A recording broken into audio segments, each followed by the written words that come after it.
আজকে ডিস্টার্ব যে করছে এটা আমি 2 মাস আগে বলেছিলাম সেপ্টেম্বরে। আপনাদের অনেকের মনে করার কথা, আমি বলেছিলাম যে ভারতে পালিয়ে গিয়েছে শেখ হাসিনা, সেখানে বসে মৌচাকে ঢিল মারছে। এই কথার পরিপ্রেক্ষিতে আমার 14 গোষ্ঠী ধোয়ানো হয়েছে। উপরন্ত কিছু কুলাঙ্গার আমাকে মেরে ফেলার হুমকি দিয়েছে।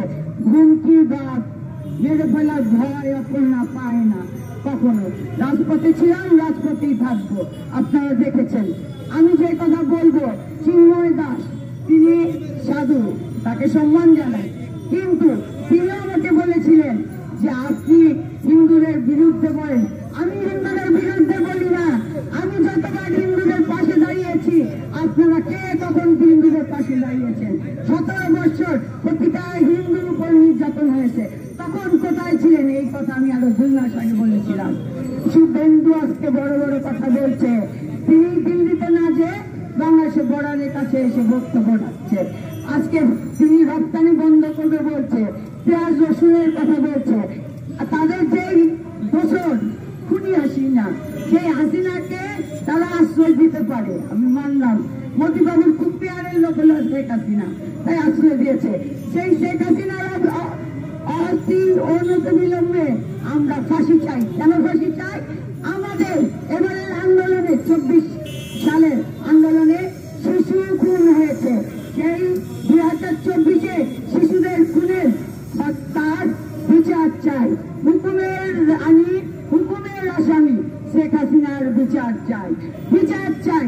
আমাদের 17 বছর ইলিয়াস সন্তানের বাবা পিতা হারিয়েছে, যাদের গুম হয়েছে, আমরা এখন লাশ ফিরে পাইনি।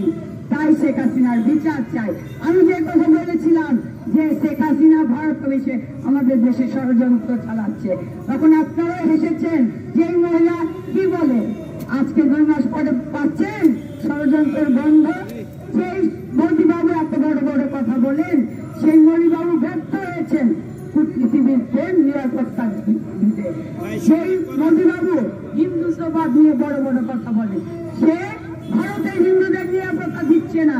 আপনি আর দেখেন তথাগত রায়ের বক্তব্য শুনে মন্ত্রী শুভেন্দুরা কি করছে, তারা তাদের ভারত থেকেই লুটে ফুটে খাচ্ছে। যেভাবে 17 বছর শেখ হাসিনাকে দিয়ে আমাদের বাংলাদেশ থেকে লুটে খেয়েছে, এখন লুটের বাধা পড়েছে বিদায় এখন ডক্টর ইউনূস সহ আমাদের সকল সরকারি উপদেষ্টাদের বিরুদ্ধে লেগেছে।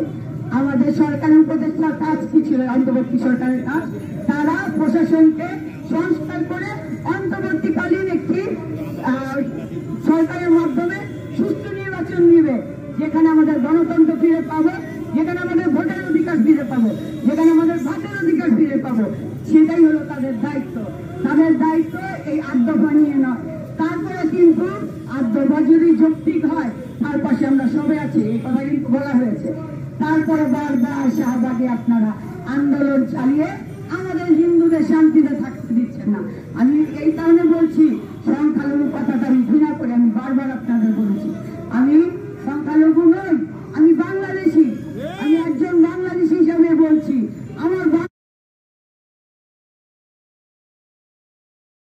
আবার 2024 সালে আমাদের সন্তানরা যুদ্ধ করে আরেকটি বাংলাদেশ দিয়েছে আমাদের।